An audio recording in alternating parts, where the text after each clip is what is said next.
Hi and big welcome to some cEDH news and ban list talk. We've done that before, but it's definitely time to do that again. So here's what's been probably upcoming. So guess the 2025 season will have a tournament specific ban list, which will also probably be better curated for casual players as well. Stay tuned for more updates after invitation. And then we have a comment here from Jim. Sometimes people see some ambiguity in my position because of my connection to cEDH and my role in the rules committee. Spelling this out so it's not unclear. There's zero desires in the RC to manage the format in a way balanced to curate the cEDH or tournament metas. In other words, Mikey is basically taking up the job to do that in that case. Then he wrote a very new post. Following the top deck Invi, I formed a small group of myself, Lermora Cards, Datatog and Freedom Waffle. To discuss potential changes to the ban list for tournament play, we have been discussing some of the thoughts in our public spaces yesterday to get some wheels turning. For your information, who some of these people are, Lermora Cards is making cEDH content, similar to me. Freedom Waffle is also making cEDH content and a tournament grinder, and Datatog have actually been helping me on some of my data on this YouTube channel as well. And their initial thoughts are as follow. So as you can see here, they're only planning to ban one card while unbanning a majority of cards. So Ristic Study, oh, by the way, these are just final thoughts. The goal was not to limit anything here. So Ristic Study, potential ban. Fast Bond, unbanned. Leovold, unbanned. Gifts and Giving, unbanned. Primordial Titan, unbanned. Refellos, unbanned. And Collision Victory, unbanned. But first and foremost, can they actually do this? They aren't the rules committee. They don't have any say in the EDH ban list whatsoever. Well, they can do it. So this is Top Deck Open 2024, 256 participants. This is their tournament basically. Now let's see if I can find it. There is a lot of tournaments that is going on this place. There's a specific one here, budget 100. So if we look at this one, we see a bunch of various commanders here. And let's click this deck list. And if you look at the arrow down there, the price tag, $211.58. In other words, this is a budget list. This is not a cEDH list. This is a budget tournament following a different rule structure basically. Oh, here we have another one, Precon Plus. So we don't have any commanders, Moxfield, but this is a Precon tournament where you're only allowed to play Precon commanders. No deck construction whatsoever. You see, the tournament organizer can literally do whatever they want. And a big takeaway so far from this video is that if you are a person who disagrees with the current ban list and believe that you have the perfect answer to solve all problems, you can yourself create your own tournament with your own EDH ban list and basically see how many people agree with you. The more people who join your tournament and want to play your tournament continuously month after month, the more correct you are on your assessment. So to make it clear, the changes that they are talking about is going to happen in this kind of tournament, while this will be unchanged. Or unless Play to Win actually decides to join their entire concept.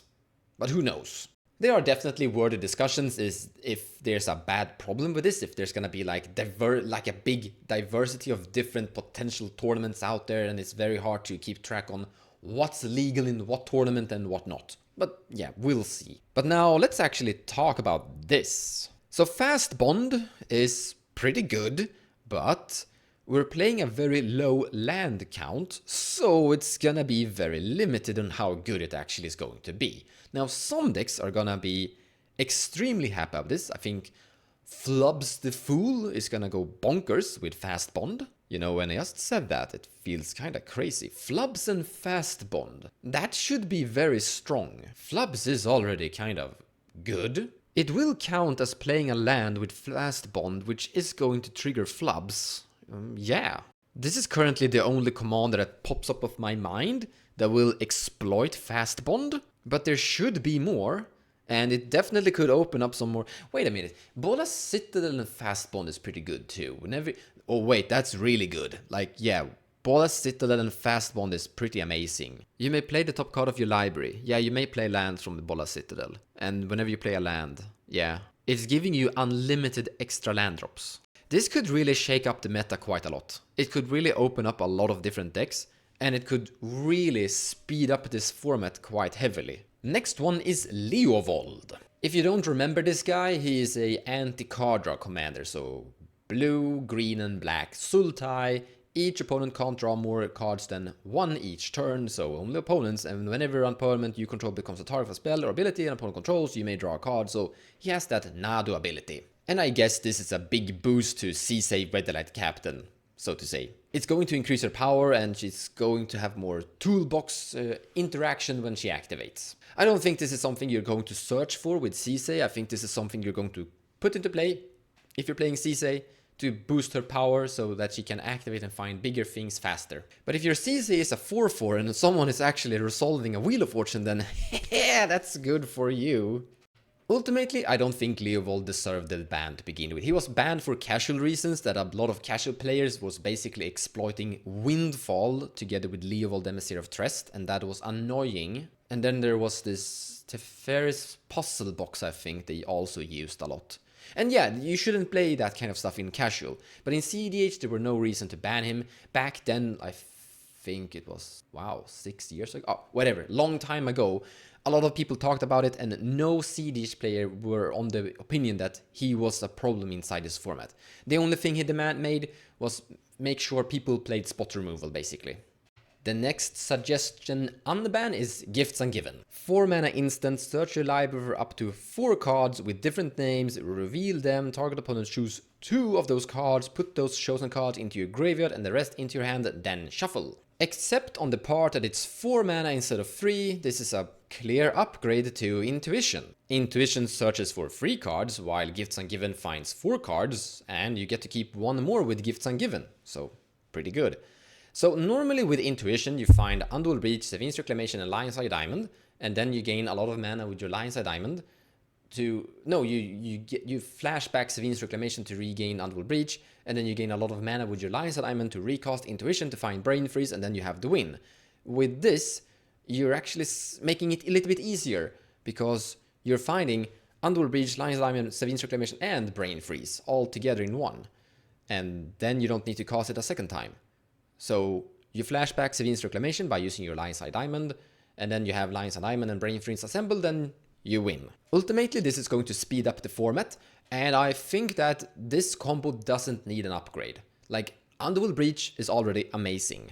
Intuition, together with Sevin's Reclamation and Undual Breach, is also already amazing. So if you're new to this channel, I do calculate data from tournaments, like I said at the beginning of this video, to basically figure out performance of various cards. So here we have Brain Freeze, Intuition, Lion's Eye Diamond, Sevin's Reclamation and Undual Breach with a very high sample size, 5,244 decks have entered into tournaments with this combination and achieved a pretty good win rate of 24.74. But we can paint a better picture by doing this. We're suddenly moving Sevin from the inclusion to the exclusion. So here we were including Sevin's Reclamation, now we are excluding Sevin's Reclamation. The win rate drastically drops, indicating that if you want to play Intuition, you also want to play Sevin's Reclamation. You basically can't utilize Intuition the same way if you don't have Sevin's Reclamation inside your build. But the same thing can also be said about Intuition. You can't truly utilize Sevin's Reclamation without it either. If we're swapping positions from Sevin's Reclamation and Intuition, we're still seeing a pretty terrible performance. The two cards basically come in a pair. We can also actually just look at Intuition individually and then exclude Undual Breach. And yes, you can see here, the result is not desired either. The indication here is that Intuition only boosts the win rate basically whenever you're doing this. So it's not like you could view Intuition as being a tutor for mono blue. But as you can see here, that's not really great. But as you can see here, suddenly you combine it with other things and it looks amazing. To be more specific, the Sevin's Intuition, Undual Breach, Lion's Diamond, Brain Freeze is basically a package this commander pair is able to utilize. And or Jeskai, like some other commanders are able to utilize it too, like Elche of the Infinite and more. But as you can see here, this is basically the commander pair that is doing that combo. and they don't need another boost, you could say. But Gifts Ungiven will definitely be that extra boost. It will be a secondary and a better version of Savine's Reclamation, of Intuition, basically boosting the entire Underworld Breach, Savine's and Intuition concept. And once again, that is a concept that doesn't need a boost. Once again, this will not help all of the other commanders that need help. This takes us to 3 other cards that we can just skim over a little bit faster, because I agree with this 100%. Primeval Titan should be unbanned, Rofellos should be unbanned, and Coalition Victory should be unbanned and not played. It's a very bad card, don't play that thing. I guess we could talk a little bit about Rofellos. 2 green mana for a 2/1 tap, add 1 green mana of any color to your mana pool for each forest you control. So he's pretty cool mono green commander. No opinion, no problem with that. He's cool. It would be a very cool commander deck, honestly. And I don't see a world where this would be overpowered. I think it would be cool. Like, you need to put a lot of force into play to make this guy become a big menace. There's a lot of untap effects in mono green, and you basically find a, like, Staff of Domination, I think, is what's going to go infinite with this guy. And that's awesome. He is, however, going to boost Sisay a small, tiny microfaction. But that boost is still not going to be super relevant. I can see a few Sisay builds actually play this thing, but in the end, he's not an auto-include. He's just going to be a cute option depending on how you want to put your Sisay build together. And then he's going to be a cute commander option as well. So, yeah. He should be unbanned. But that takes us to Rhystic Study being on a ban ID. And first and foremost, this is not something that is set in stone. It's just stuff they're speculating on. I want to highlight clearly that this is literally what they're saying here.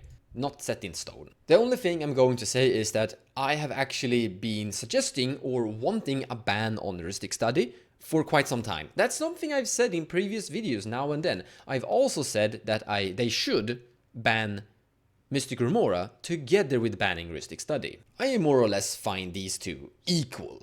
They're equally strong. Kinda. There are arguments absolutely for one being better than the other, but in my personal opinion, I would like to see them both banned. However, as I said before, I do calculate data on various cards, and as you can see, they aren't really taking over the format, so to say. Or, well, they are very popular. You can see here the inclusion rate is 72.5. That means that a little bit more than 2/3 have actually played Rhystic Study inside their tournament builds. So the chance of running into a Rhystic Study in your tournament games is pretty likely, as this is something that people are actually tutoring for as well. But the win rate doesn't increase drastically that much. Like, it's not taking over the format. It's not in a dominating presence. Like, we're not seeing a +5 increase.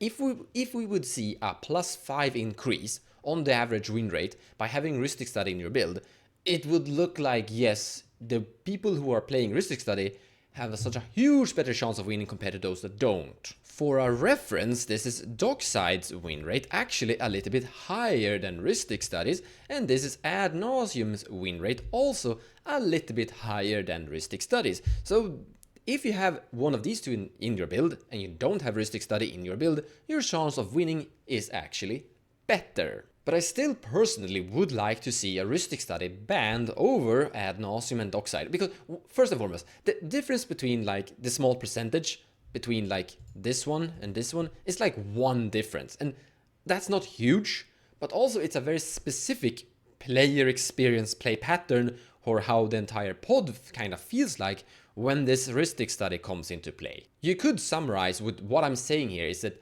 how do we want cEDH format to actually be? Do we want things like this to actually exist? And I would personally say no. So the reason I want to ban Rhystic Study hasn't much to do with how strong it is, but rather what kind of environment it actually creates. So in the end, I somewhat agree with this. And here's what I also think.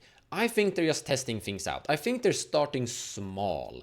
I don't think that they want to just put a lot of cards on a new ban list. I think they just want to test and see how it feels. So even though I kind of want to see potentially Mystic Remora up there also on the ban list, I understand that they don't have it there. But I do want to emphasize that we don't really have a clear, strong data on in the data sample that Rhystic study is causing a lot of victories inside this format. It doesn't do that. Adnos and doxy distortions, as you saw, had a smaller, better increase compared to Rhystic study. The only thing in the end that I'm a tiny bit concerned about, and I actually did write that and told Mikey about this, is gifts ungiven. I don't think that gifts ungiven is giving anything to any other deck except to the blue farm concept and some Jeskai Undual Breach concepts, and those don't need a big boost.